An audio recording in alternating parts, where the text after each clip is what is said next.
Indonesia is one of the countries that has the longest history in the world. With its strategic location, it's no wonder that this country has become an attractive place for many empires throughout history. So what is the history of Indonesia? Let's find out. Ancient times. In ancient times, Indonesia was known as the Land of Gold. At that time, two powerful kingdoms competed for control of the region. The Srivijaya Empire based in Sumatra controlled the western part of the region, while the Majapahit Empire based in Java controlled the eastern part. Both kingdoms were wealthy due to their monopoly on international trade routes. However, by the 13th century, the Majapahit Empire began to decline, and eventually, the Srivijaya Empire also fell under the influence of the Majapahit.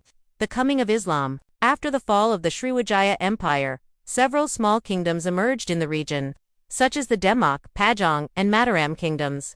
However, all these kingdoms were eventually destroyed by the rising power of Islam in the region. In the 15th century, Islam began to spread rapidly in Indonesia, especially in Sumatra and Java. This led to the establishment of several Islamic sultanates, such as the Sultanate of Demak, the Sultanate of Yogyakarta, and the Sultanate of Iasi. The coming of Islam also brought changes to the political, social, and cultural landscape of Indonesia. Many local rulers converted to Islam and adopted the title of Sultan. Islamic law became the main legal system in most parts of Indonesia, and Arabic became the dominant language, alongside local languages. The Spice Islands. During the Islamic era, Indonesia became known for its production of spices, such as nutmeg, mace, and cloves. These spices were highly sought after in Europe, and this led to the Indonesian rulers becoming very wealthy. However, the wealth did not last long, because soon European powers began to take an interest in the spice trade. In the early 16th century, the Portuguese began exploring the Indonesian archipelago in search of spices.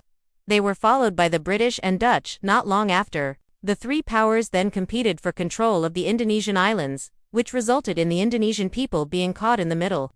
Dutch East India Company. To gain control over Indonesia, the Dutch used a special tool called a VOC, or a Dutch East India Company. This company had the monopoly right to trade with the Indonesian people. This gave them the freedom to do whatever they wanted, including exploiting the Indonesian people and taking their resources without any interference from the Dutch government. The worst part was that the VOC even had its own military force, which they used to put down any rebellions.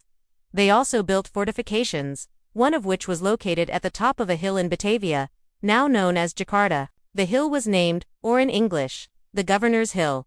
The Dutch built their fortresses at the top of the hill to protect themselves from attacks by the Indonesian people. Today, the fortress has been transformed into a museum that tells the story of the VOC and its impact on Indonesia. Visitors can also enjoy panoramic views of Jakarta from the top of the hill. Indonesian independence. After World War II ended, Indonesia declared its independence from Dutch rule. However, the Dutch did not agree with this and refused to recognize Indonesia's independence. This led to a 3-year war between Indonesia and the Netherlands. Eventually, the Netherlands recognized Indonesia's independence on December 27, 1949.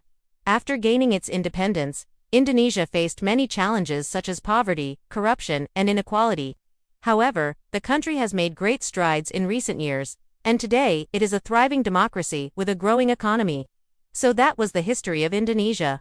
It's a long and complex history, but it's also a proud one. If you want to learn more about Indonesian history, we encourage you to visit the country and explore it for yourself.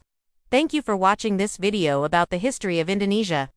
We hope that you enjoyed it and learned something new. If you did, please hit the like button and subscribe for more videos about Asian history. Also, be sure to check out our other videos about Asia. Until next time.